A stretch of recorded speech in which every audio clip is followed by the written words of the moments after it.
Hi, I'm Dr. Jim Siebert. It's time for the tropical forecast here on YouTube. Let's get right to it. Now, most of the Atlantic basin is still on the quiet side as far as anything organized, tropically speaking. We still have showers and some tropical waves out there coming off of Africa.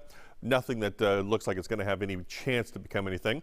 The Caribbean looks quiet. The Gulf of Mexico looks quiet, except we do have a strong front that's now working its way eastward.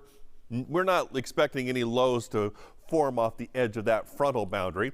But the one area that we're still tracking is this nor'easter that's been causing problems up to the northeast. You can see the very close spin of that low pressure. But what's really interesting too is that you go way out here, this is where you see lots of convection as on way out to the east of this, but this is where the low pressure is currently centered. Now, as we look at the future, in the National Hurricane Center, they're tracking this, but what they're thinking is that it's not going to do anything here, but possibly once it gets into this environment, could form subtropically.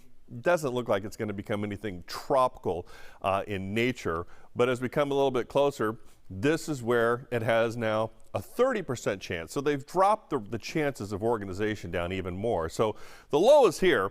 This is just your typical strong nor'easter, but as it moves off here to the east in this area where we'll run into more of that warm water coming in from the Gulf Stream, this is where we can see the development. But at this point, it's only a 30% chance for the next 5 days, 10% chance over the next couple of days.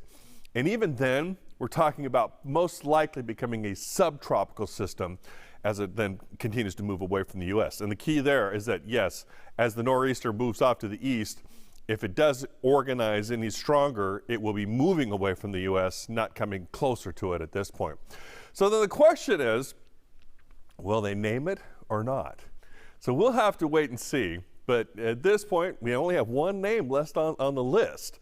And you know, everybody wants to finish, right? When we finish our meals, we finish our lunch, want to finish the list for the year. Chances are we'll see if they name it by the end of the week.